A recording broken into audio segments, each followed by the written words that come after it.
Investigations further revealed that on 3rd March 2023, the deceased had visited a female friend at Ashaiman New Town at about 10:30 p.m. and left the place in the middle of the night at about 1:30 a.m. on the 4th of March 2023. Now let's talk about the suspects. Who are they?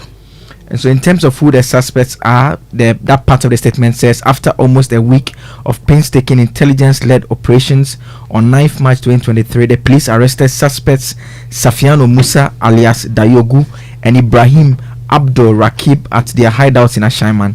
Two other suspects, Samotete alias Wiper and Abubakar Sadiq alias Birdman, were also arrested at their hideouts on 10th March 2023. Then two additional suspects, Yusuf Mohammed and Abdul Gafaru Abdul Karim, were also arrested on the 11th and 12th March. Finally, Joseph, does the police tell us the exact roles they played in the soldier's death? Further investigations had established that suspects Samotete and Abubakar Sadiq at about 1:45 a.m. on 4th March 2023 attacked the deceased at Taifa Shaiman in an attempt to rob him of his phone and a backpack.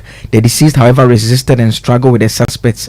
During the struggle, the suspect Samotete pulled out a knife and stabbed the deceased in the arm, snatched his phone and bolted, leaving the deceased with the knife stuck in his arm. Investigations also revealed that suspects Samotete and Abubakar Sadiq sold the phone which they had robbed from the deceased to suspect Ibrahim Abdul Rakib, who later sold it to suspect Safiano Musa. So suspect Safiano Musa is being evasive as to the whereabouts of the phone and claims to have sold it to suspect Yusuf Mohammed and later to suspect Abdul Gafaru Karim. So both suspects have been arrested and are assisting with investigations to recover the phone. We understand they'll be arraigned later today.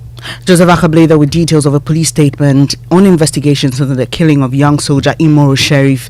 Well, security analyst Professor Kwesi Enin is warning the increase in assault on citizens by state security agencies makes the country more susceptible to terrorist attacks. Taking into consideration where we are located, the increasingly downward movement of terrorist groups, if Al Qaeda into Ashaiman now or Islamic State and said, look, we want to recruit, what do you think would happen? And I think some heads must roll because the brutality that we've seen has heightened the vulnerabilities that we already face.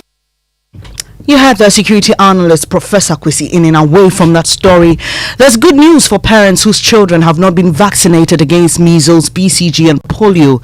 The Ghana Health Service has taken delivery of those vaccines after weeks of a nationwide shortage.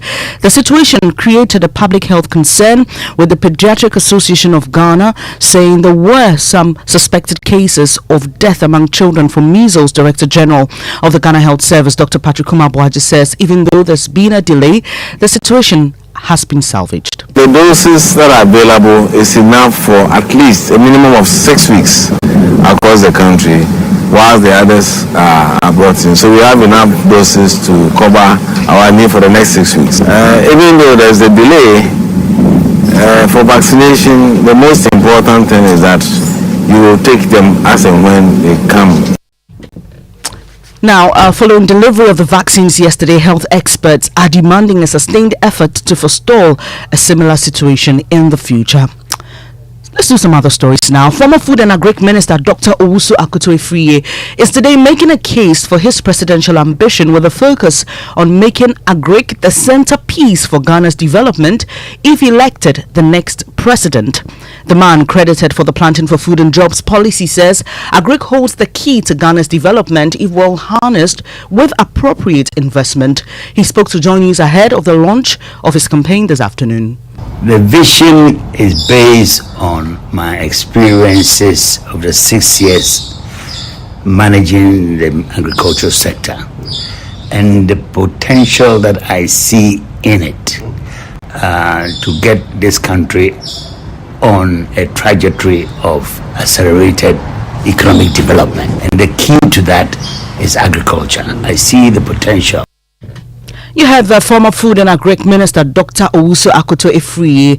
The launch of his campaign to be the next president of Ghana takes place at the University for Professional Studies campus. It will be live on Joy News at 2 p.m. Bondholders who did not sign up to the domestic debt exchange program are expected to smile to the bank today as their bonds mature. Government promised to pay matured coupons and principal of old bonds beginning March 13, 2023, after reneging on its promise to pay the coupons that matured in February. Convener of the Pensioner Bondholders Forum, Dr. Edouard Entry, tells Star News their fingers are crossed. We are hoping it will be paid. We believe it will be paid. Given the promise that the minister has made. If it happens that it's not paid or not fully paid, we will look at what to do next. You heard Dr. Edouard Entry. He is convener of the Pensioner Bondholders Forum. But will government honor its promise? Joy News will be monitoring this and bring you updates in subsequent bulletins.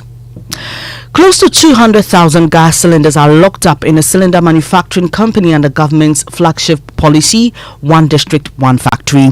The factory, located at Ewutu Breku in the central region, is facing foreign competition that has grounded its operations. Managers are livid over what they describe as government's inertia towards the growth of local companies. Here are excerpts of our latest hotline documentary, One District, Some Factories. The woes of the One District, One Factories are not limited to Casa de Europa and Petersfield and Ray Group Limited. There are dozens of such factories across the country that are in the same state as the ones in the central region. Ghana has been importing cylinders for many years.